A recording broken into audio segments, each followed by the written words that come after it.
But just as a quick review, we'll go back in 24 just to see where we're at. Previously in chapter 24, we see that Paul was brought to Caesarea to the governor Felix to stand trial. The Jews brought a case against him. There was an attorney called Tertullus. He brought a case, but Paul was given the opportunity to defend himself, and he did so very efficiently because he was innocent of all those charges. However, there's a problem, right? He's innocent, he defended himself well. What's the problem? What didn't happen that should have happened? He should have been released, right? It was quite obvious that there was no problem with anything that he did, but he's still sitting in prison. The Jews were dismissed. Felix, the governor, was a pretty rotten individual. And I know Greg talked about that some last week. However, he had some pretty lowly beginnings, and he never got over a lot of the issues that he had, and continued, even though we see, doesn't matter where you come from, if you're in politics, you might have issues with morality and justice, and he was obviously an example of that as well. Even towards the end of the chapter, we see that, I can't use my, there you go, I think it's up there now. At the end of the chapter, he kept him in prison. And as you remember, in his defense, Paul said that he had brought alms to his countrymen from other places, so that means that Paul had access to money. And we see that Felix tried to take advantage of that and try to get a little bit of payback. Even though he should have been released, because of his innocence, he was trying to get some money offered to him. And he kept him in prison, we see, for 2 years. And this prison wasn't like the prison he was in Philippi, right? It wasn't in the dungeon, in the depths of the dungeon. It seemed to be a confinement, but it was a relaxed confinement. Most likely it was where he was able to stay by himself, except for the guard that was with him. He's most likely chained to a guard. But he was able to have friends present and to administer to him, to see him. But during this time, we talked about a little bit last week, we don't hear much of Paul for 2 years. We know that Luke, who wrote this book, was there with him because previously when he got to Jerusalem, it noted that we did these certain things, so Luke was there with him. And we notice later on when he travels away from Caesarea that Luke will be there as well. So we know Luke was present, but we don't have any indication as what went on for 2 years. Many times when Paul was in prison, he wrote letters, and we have those recorded for us, but the historical record doesn't tell us anything as to what actually happened during these 2 years. So that brings us to where we are today, which is chapter 25. Anybody have any comments? Not working at all? Okay. Might have to turn this big mic to. It says I'm on. Turning on and off. I don't think I'm going to be able to open that with one hand, so I'm going to set this here and I'm going to turn this to me. I'm not going to move around too much. That might be. Oh. Somehow it's loud. We're good now? I'll set this down and I'll try to remember to be somewhat close to this mic. Anybody have any questions or comments in regards to the chapter 24 that we just ended? Can you hear me okay now? Okay. All right, so going on to chapter 25, we'll read the first 3 verses. Festus then, having arrived in the province 3 days later, went up to Jerusalem from Caesarea. And once again, Felix was replaced. He was recalled by the emperor. He was removed from his governorship. And we see that Festus arrives on the scene. So he's arrived in Caesarea, but he went to Jerusalem. In verse 2, and the chief priest and the leading of the Jews brought charges against Paul, and they were urging him requesting a concession against Paul that they might have him brought to Jerusalem, at the same time setting an ambush to kill him. So 2 years have passed, but obviously the Jewish leaders still have a vendetta out against Paul, right? There's obviously some hard feelings. He's causing an uproar against their leadership because they disregarded Jesus as their leader, and Paul is saying that Jesus is our leader. So once again, jealousy is involved here. So 2 years doesn't cause any hard feelings to go away for the Jews. So we see here that, there's a new man in town, a new leader in town, and for the Romans was Judea and Palestine a quiet area. It was a peaceful place that always had, the governors had a really easy time of it. Was that the case in this area that we see in history that we know about? It's not. Tom? Talk about those that were slain or that rose up, and even at the beginning of Acts, talked about those that had run up and changed different things. Right. The Jewish leaders noted some of those that had done when those Jesus things. was crucified, you had Barabbas, who evidently was Insurrections. a low scoundrel in a lot of aspects, Right. and the Jews would rather have him done. So, and there were always things going on. If there wasn't, this isn't too far, from the total destruction of Jerusalem. Absolutely. So even going before Christ comes, there's always conflicts between the Jews and the Romans or Jews and whoever was ruling them at the time, because they considered themselves as needing to be free. They were looking for that Messiah to come, and so they're always fighting. But especially during the first century, we see there's always rebellions. And even when Paul is arrested, right? What did the commander, I thought you were the Egyptian that had come and caused problems previously. So this was well known that there was problems in this area. And if you were ruling this area, you were responsible for peace and quiet. And the Romans demanded that of their subjects. And if they didn't have peace and quiet, they forced peace and quiet upon them, you could say. It would be administered that you would be peaceful at that point in time after the punishment. So as soon as he gets here, there's a new man in town, and the Jews are saying, I want a concession from you because we'll promise, we'll make promises that we'll be good, but there's this one thorn in our side, this man named Paul. You've got him under custody. He's really been a problem to us. If you want to help us help you, you need to just bring him down here. We need to convict him of those things. So, but their idea really wasn't of conviction, right, or punishment in a imprisonment. He was already there. They wanted to set an ambush and get rid of him completely, so he would no longer be a problem to them. So that was their real intention. We'll see in the next couple of verses.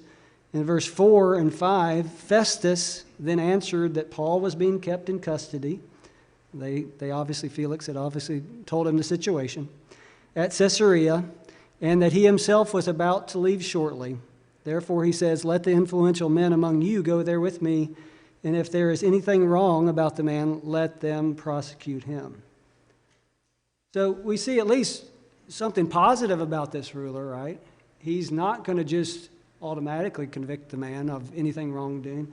He's going to require at least a part of the rule of law. You're going to have to bring charges. You're going to have to bring charges in the specific tribunal or the judgment seat, which is not here in Jerusalem. It's in Caesarea. And you're going to have to bring charges yourself or by witnesses against him in the appropriate court.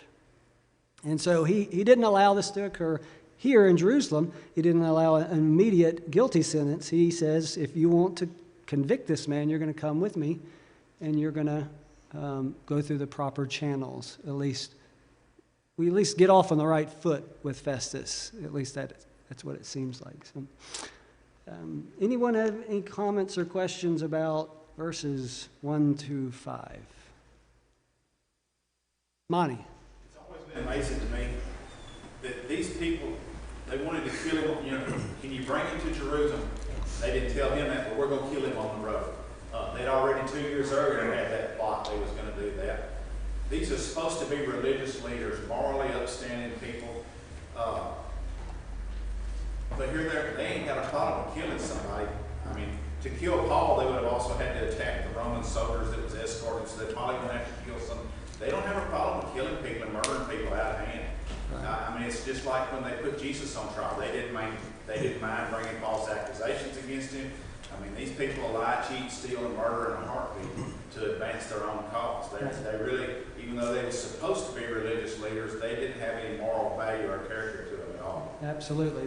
We see that all around us today. People claiming to be religious in some ways, but their activities don't show that at all. And obviously, these men were held up high because of the knowledge of the law. But the problem was they knew the law, but they wouldn't do the law, right? And that's what we need to be warned about as well. So if they can get to the same spot where they knew everything right to do, they knew they were the experts, but they could fall so far away from what the law required, it's a warning to us. You know, if Satan can convince us, and he convinced them of envy and greed and all of those things that plagued the Pharisees and the leaders, they can plague us as well. He can get a foothold. If he can just get a foot in, then he can get a foothold, and we can go just as far as they did if we're not careful because they were religious.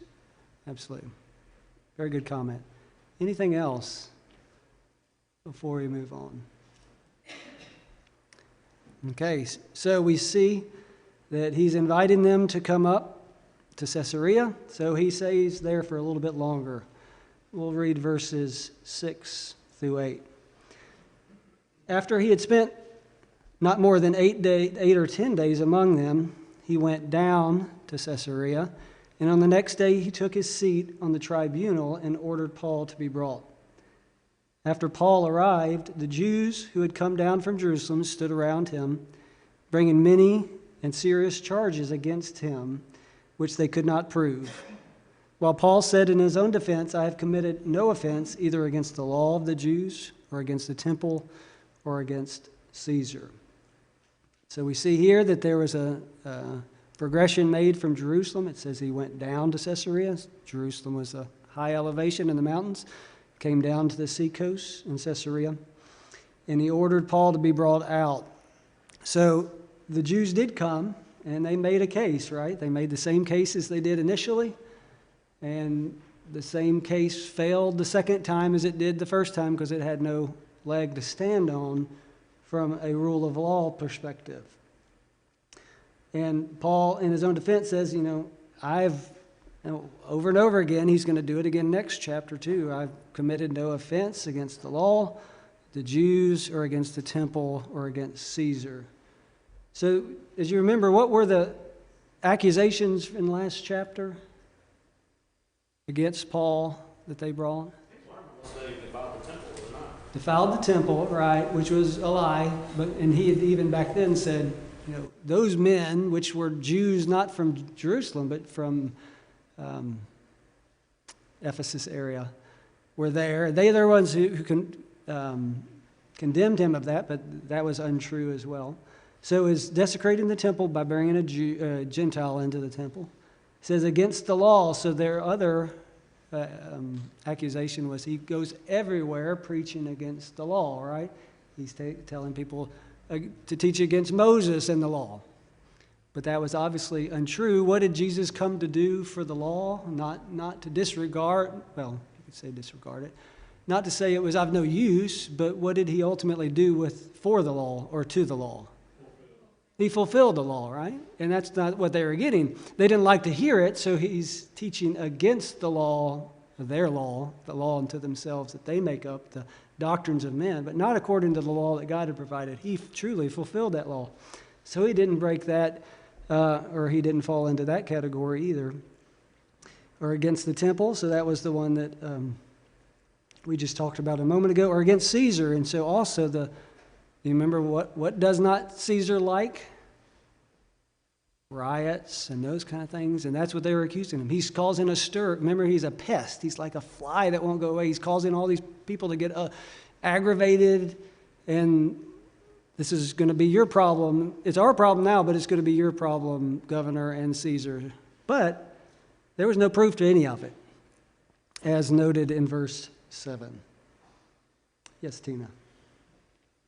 This might be a silly question, but do you think they investigated, it seems like that they would have people to come and say, yes, he is guilty of this, but they never could convince, like Felix or Festus, that he was guilty of these things, it says for which they had no proof? Right. I don't think they just made claims that they couldn't substantiate. They had no eyewitnesses to it. Like we talked about earlier, they didn't even have the people there that supposedly saw him enter into the temple with the Gentile. All of their accusations, just like against Jesus, could be disproven, and Paul did it. We don't have everything that Paul said here against in his own defense, but he said enough where it was obvious to Felix beforehand and to Festus now. We'll see that, and to ultimately Agrippa, that there is no backing to their claims. Right. A lot of times it says, and they wanting to do the Jews a favor. Right. But even at that being their attitude, they cannot bring these charges against Paul. They don't bring actual Right. charges against. He never condemns them of the charges. He wants him to, ultimately we're going to see that. He's going to try to force him to do something that's illegal, and then Paul uses his citizenship privilege to avoid that when he should have been forgiven and released of any of these issues. So we have the Jews that were wrong in what they were convicting him of or charging him with. We ultimately have all of the Roman officials wrong because of their reluctance to do the right thing and release him. So we have a lot of issues with the people involved here as well. Anything else before we go on for the next few verses? A lot of this is a rehash of what we've talked about before, and even into the next chapter, it's a repeating. So we might go fairly quick since we've somewhat talked about this. It might be different people involved, but it's still the same story or account. It's not a story, but it's an account. In verses 9 and 10, but Festus, wishing to do the Jews a favor, answered Paul and said, "Are you willing to go up to Jerusalem and stand trial before me on these charges?" So they asked for concession. The Jews asked for concessions before. They didn't get what they wanted. Now we see Festus not wanting to do exactly what he should do because it's going to maybe cause problems with the Jews. So we see he wants to do a favor for them. He's still got to look out for himself, even though in all instances the right thing to do was obvious, and he's choosing not to do it. He's not doing the right thing. He's kind of avoiding the wrong thing. He's trying to prolong it. It's still the wrong thing, right? If you know the right thing to do and you do it not, that's sin, and that's what he's doing. So he says, "Are you willing to go up? Are you willing?" Because he knew he couldn't force the matter, right?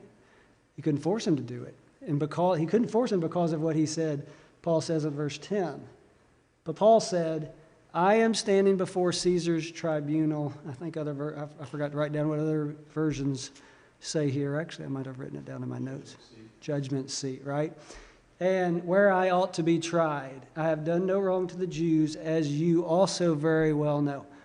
So the tribunal is pretty much a raised platform, right? It's where, if you think about Pilate, he went up to the pavement and he, proceeded up to sit in his chair where he administers his justice, supposedly, which justice was omitted in that instance too.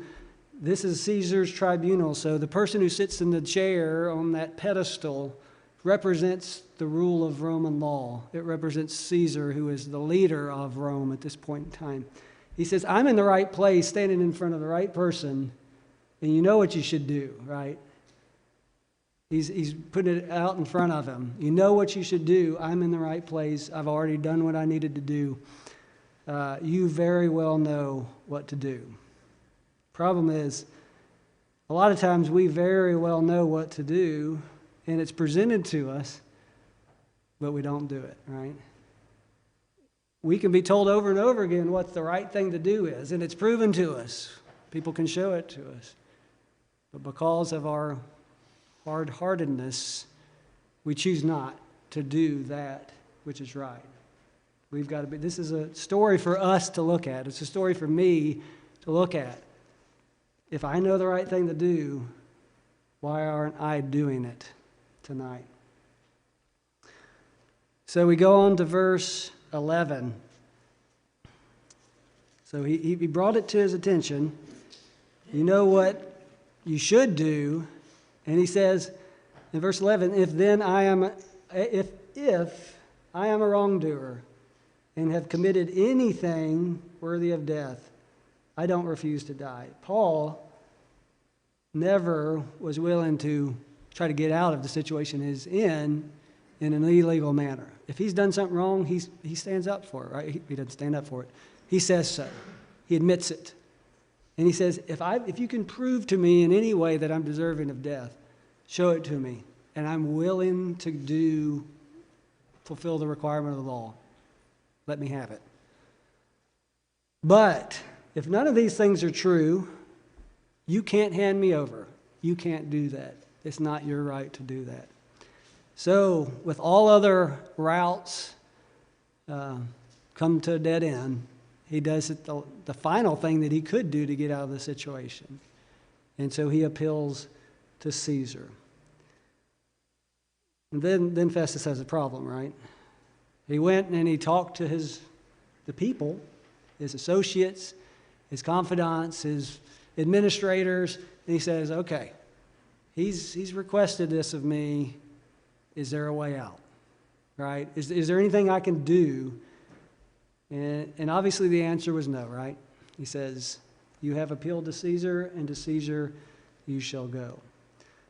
We've talked about this again a couple times previously. He is using his secular citizenship, not a spiritual citizenship, but a secular citizenship, in his rights for his own defense. And so we see that we have the ability to do that as well today. We can use our citizenship to require certain things of the administrators or judges or whoever, those in authority, to do the right thing and to use that, as long as what we're requesting is, it could be under the law legal, but under God's law illegal. We can't do that, obviously. But those things that are legal under God's law and legal under our law, we can use those avenues.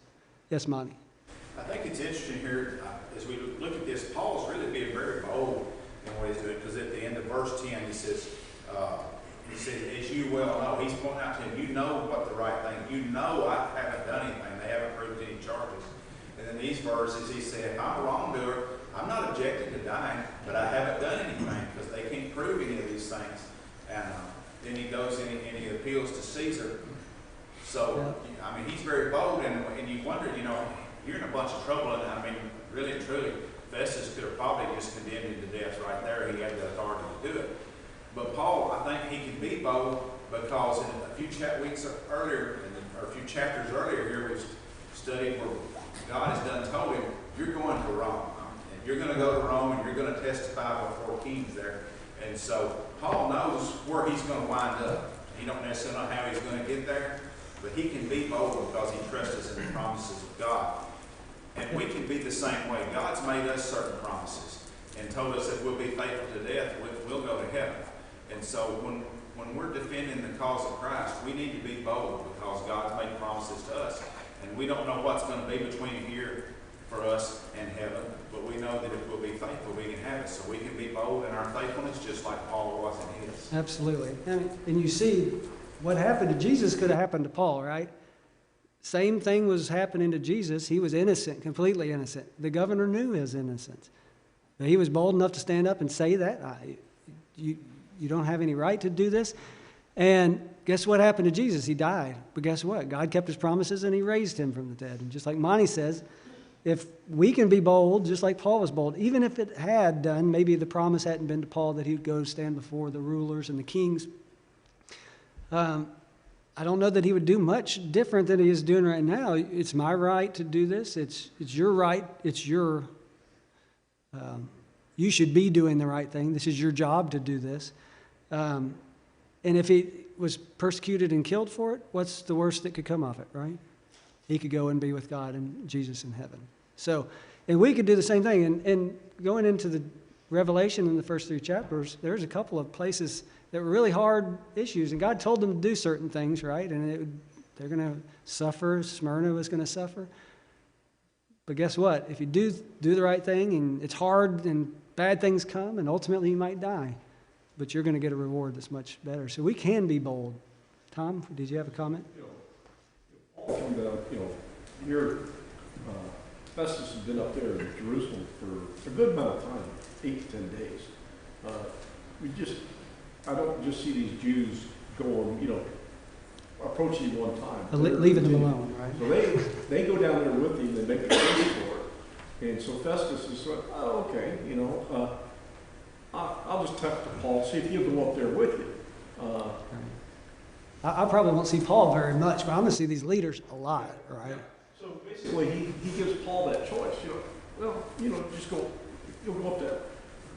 Paul just turns it around and, puts the case back onto him. And Festus evidently didn't really know how to handle that.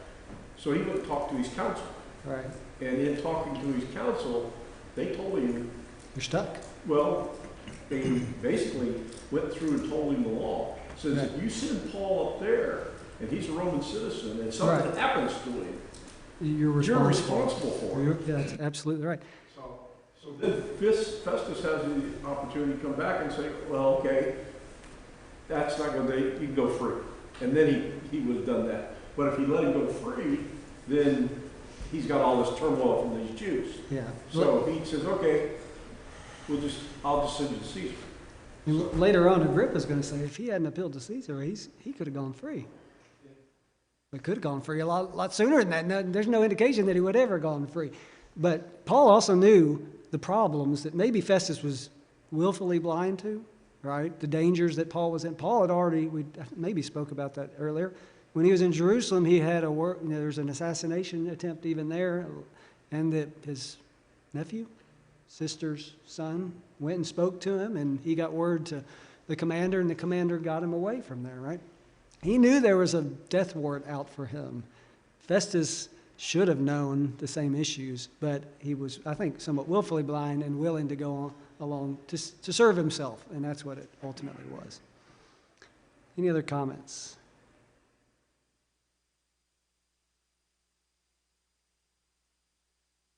Okay, verses 13 and 14. Now when several days had elapsed, King Agrippa and Bernice arrived at Caesarea, or Caesarea, whichever one you want to call it, and paid their respects to Festus. While they were spending many days there, Festus laid Paul's case before the king, saying, "This is a man who was left as a prisoner by Felix." And I'm going to stop there. So King Agrippa, we've talked about the Agrippas before. There's a lot of people that are Agrippas, right? There's a family, the Herodian dynasty. I don't know if you can see that very well, but we're all the way down here. This Agrippa is Herod Agrippa II, and he's going to be the last Agrippa that has any power from their family. And if we go back, let me go back here. We see that King Agrippa and Bernice was there. So if we go over here, here's Herod Agrippa, and there's Bernice, and then this is a family tree. So Herod the Great is his great grandfather. And then Herod Agrippa is his father, and then you have Aristobulus is his grandfather. But this is his father, this is Herod Agrippa, and this is Bernice. So this means they're brother-sister. And I'm not sure, we don't know about their mother, at least in this, I don't know that I've read what the mother is. But so Herod Agrippa is who we have, the second is who we have here. Herod Agrippa the first is the Agrippa that killed James. And we see that ultimately Bernice was married to this Herod of Chalcis, I believe is how you pronounce it over here initially. Then that went away, and she was also married to another king. Ultimately, that didn't work out, and she ended up living with Herod Agrippa II in what appears to be an ancestral relationship. But this happened all over the place. This family has got a lot of problems. But, so Herod Agrippa Herod the Great was the great-grandfather, Aristobulus, Herod Agrippa the first, and then Herod Agrippa the second, and we're right here. This chart also talks about all the other Herod Antipas and others that were involved in the life of Christ as well. But that's about where we are. So Herod Agrippa II with Bernice, his sister, arrives at Caesarea.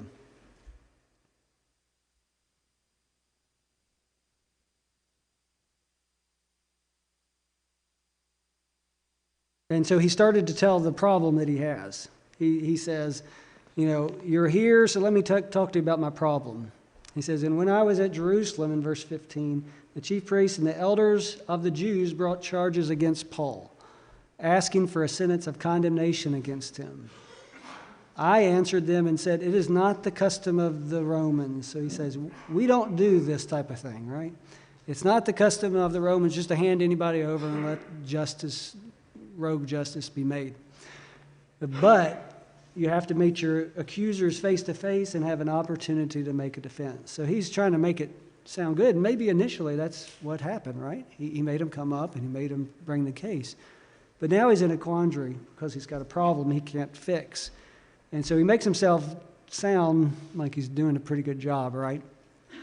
And so he continues his statements to Agrippa. So in verse 17, so after they had assembled here, I did not delay. So, he's always pointing out the good stuff, right? I didn't delay in doing the things that I should, but on the next day I took my seat on the tribunal and ordered the man to be brought before me. When the accusers stood up, they began bringing charges against him, not of such crimes that I was expecting. So he was really expecting a crime that was against what law?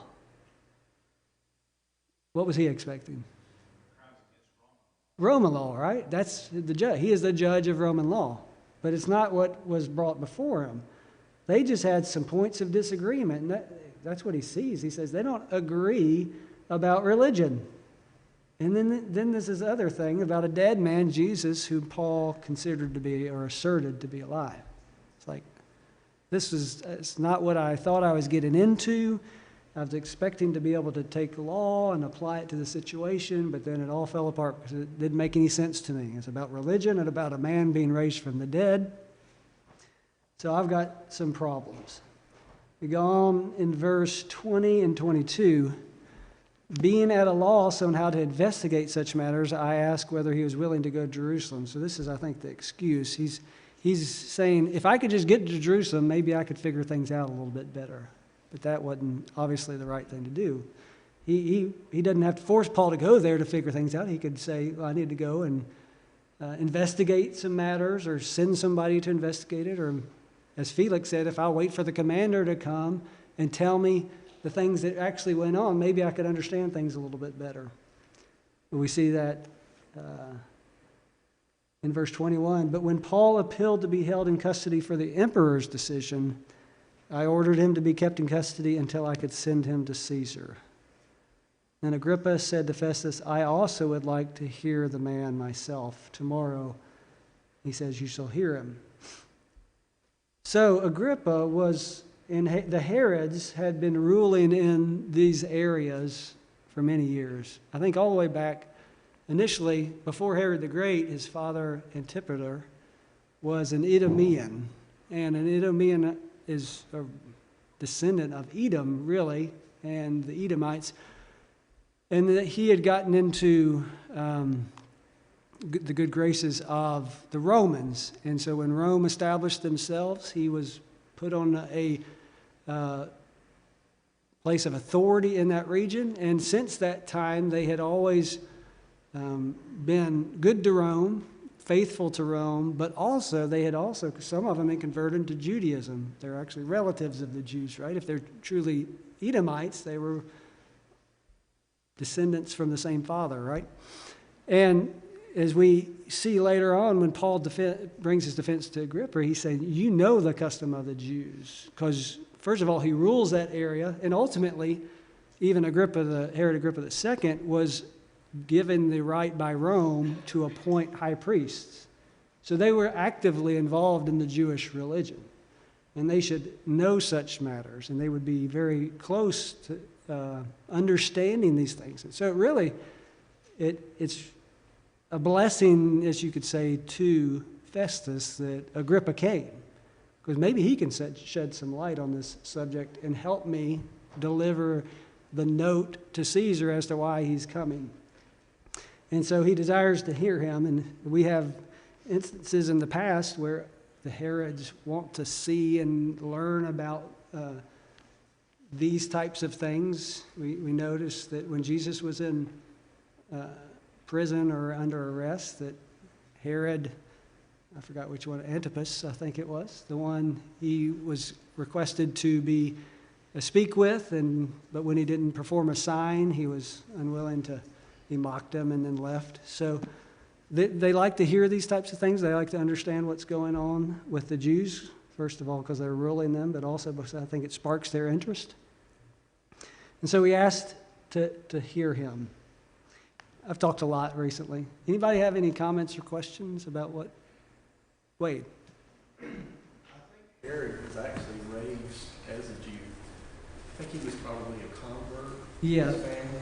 Many of them converted, not all of them did, but, and I'm not sure, I couldn't ultimately find out whether he had truly converted this one or not, but it's very likely he did because of what Paul says. You know very well, you believe the law and the prophets, is what he's going to say to Herod Agrippa II. So it's very likely that he did, but from historical accounts, I can't tell. But they're very well acquainted with the Jews and the Jewish people and the law itself. Anything else? Okay. Verse 23, 25.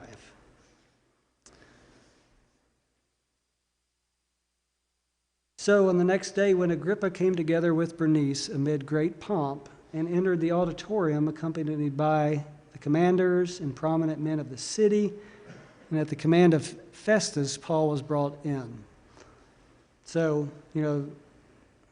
they're called kings. They're not really kings. They're just rulers over certain areas. But it was still one ruler greeted another ruler. We're going to have a good time. We're going to show each other respect. We're going to show each other that we appreciate them coming. So much pomp and other things accompanied his visit.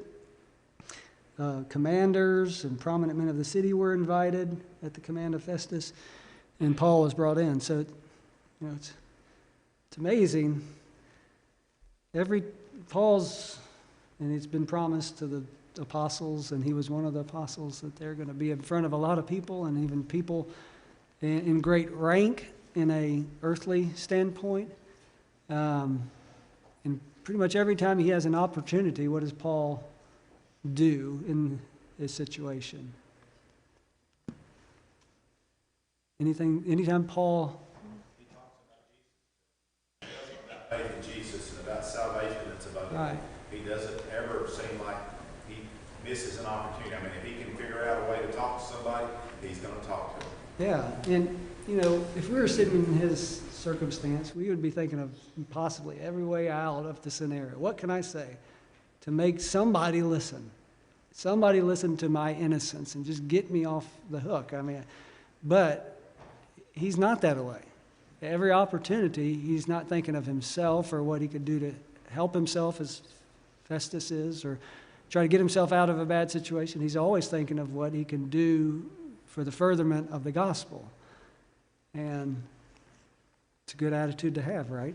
So we think of, maybe I have a specific job to do here, but I'm going to find a way to get the message of Christ into it. And we can have opportunity. Maybe I'm going to speak to someone, but maybe I'm speaking to him for a specific reason, but is there a way I could fit something in, just something in, to plant a seed that maybe gives me an opportunity to talk about Jesus later on? Yes, Monty. Paul later on, one of his letters, he wrote that he was innocent of the blood of all men. Paul went to a great deal of trouble so that when he stood in judgment, they wouldn't be somebody standing there, as we have a song that we say, "You never mention him to me." Yeah, That exactly. wasn't apparently that wasn't gonna be something he was gonna have to worry about. Right. Because he mentioned him to everybody.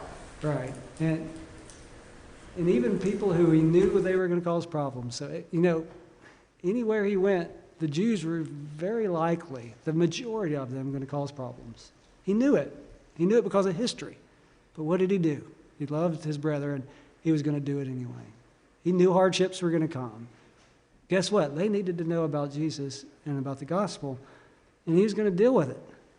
It's just a wonderful example for us to find time, pray for opportunity, pray for the wisdom to find opportunities when we don't think maybe there are. And maybe it's not much, but he's able to preach a sermon to these people. Maybe it's not a sermon that we preach. Maybe it's just a statement or a Bible verse we can give them. Hey, think about this and talk to them again about it. Anyway. All right, and so Paul was brought in. That was the first bell? I think it's the first bell? Okay. So Paul was brought in. Festus said, "King Agrippa and all the gentlemen here present with us, you see this man about whom all the people of the Jews appealed to me." So he's like, everybody of the Jews is asking me about this guy, both in Jerusalem and here, loudly declaring that he ought not to live any longer. It's like, I'm getting this from everywhere. Everybody's telling me I need to sentence him to death. Verse 25, "But I found that he had committed nothing worthy of death, and since he appealed to the emperor, I decided to send him." It's like, this is a situation I'm in. He's given me another situation. But my problem is, in verse 26, "Yet I have nothing definite to write to him, write to my Lord. Therefore I've brought him before you all, and especially before you, King Agrippa, so that after the investigation has taken place, I may have something to write. For it seems absurd to me, right, to send the prisoner, not to indicate also the charges against him." There were charges against him, but what was his problem? He couldn't send those charges to Caesar, right? Because they were false, for one thing, and they were not about anything that Caesar would care about. So he's got a problem. He's asking for Agrippa and for all these people to help him get out of the scenario. Yes, Matt? Here comes Paul, and how's he going to feel when he comes, before him, and it's just about Jews' religion that he cares nothing about? You reckon he's going to want to hold some of these men accountable for wasting his time and sinning? Right. Why didn't y'all deal with this? I got more important things to deal with. If you think about in your work setting, if you're going to go stop your work and go speak to your superior or manager, whoever, and you're going to take up his time, which is, he's busy just like you should be busy, and you're just going to bring him something that's useless or waste of his time, you shouldn't expect praise for that, right? And to such greater extent, this is the ruler of the empire that ruled the world at this time, the known world, and you're going to waste his time. As Matt said, you're going to probably pay for that wasted time. Monty? Ultimately, Festus had been sent down there, and he was supposed to be the one to be able to deal with these kind of things so that Caesar never has to know about it. He don't have to be bothered with that. And here he said, okay, I didn't do a good job of dealing with this, and now Paul's appealed to Caesar. He's a Roman citizen, and I've got to send him. I don't have any choice in the matter, but I don't know what to say. I don't know what to charge him with. I don't know what kind of answer. So he's really made himself look really bad. So what he's doing is telling King Agrippa, I really, really need your help, because you've got a better understanding of these Jewish issues than I do, and hopefully you can help me have something to write down about this man. Absolutely. Because he knows it's absurd to even do what he's about to do, and so maybe he can get some help from somebody who knows a little bit more about this specific charge. But I tell you, it's not going to help him even after the fact. So I believe that's the end of the chapter, so that's probably a good place to stop. I think we're just about a minute away from the bell anyway. But anybody have any other comments or questions before we end tonight?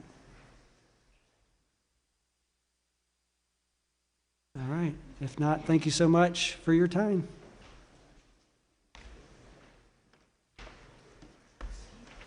I'm going to go ahead and mark your songbooks if you're using a book at number 603.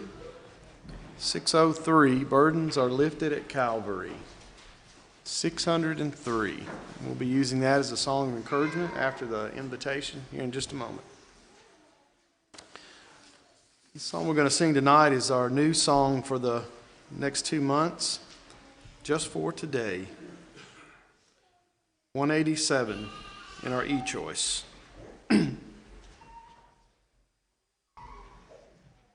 Just for today. It's very beautiful.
And say, y'all come on up now.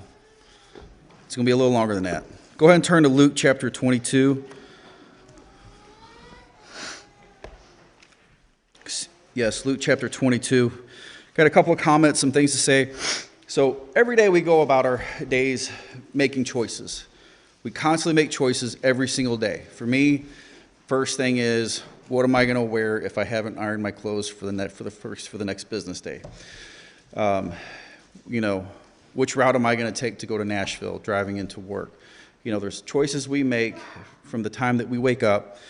Sometimes, at that moment when we wake up, am I going to hit the snooze button or am I going to continue on?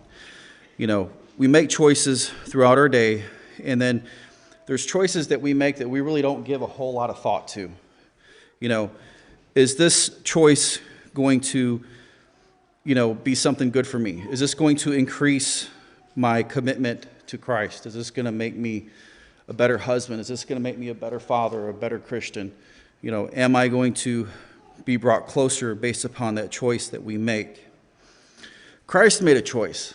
Christ made a choice for us. Let's start reading in verse 39. Luke chapter 22, verse 39.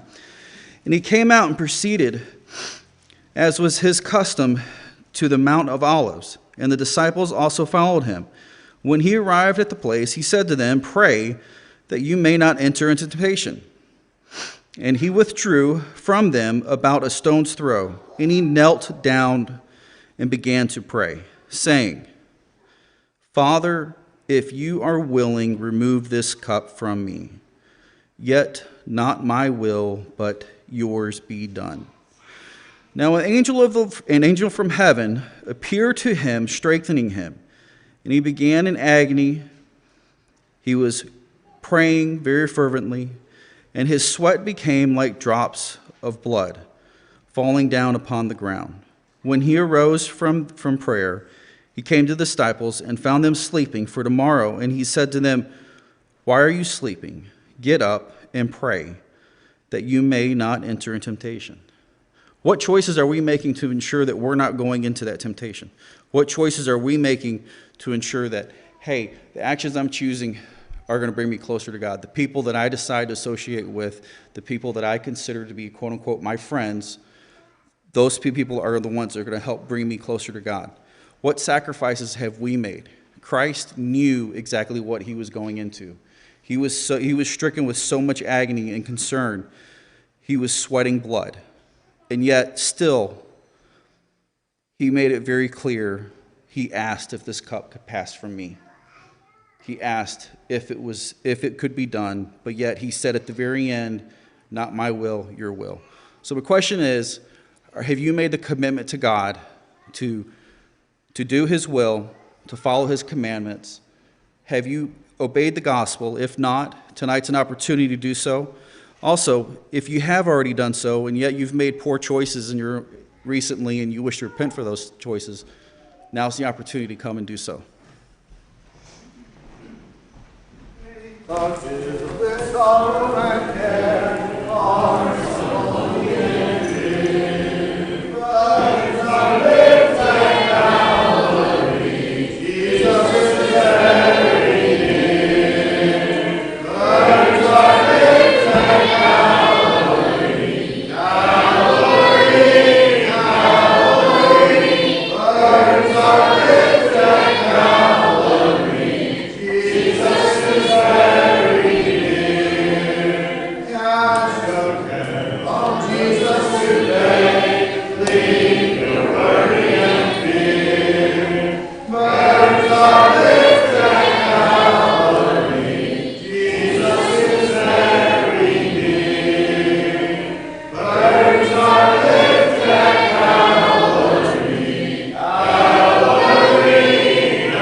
Good to see everyone this evening. We're glad you're all able to be here.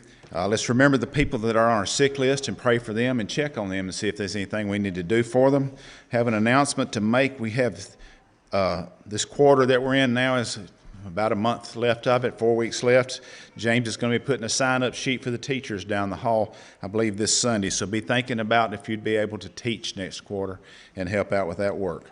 I don't have anything else at this time, so we'll have our closing prayer.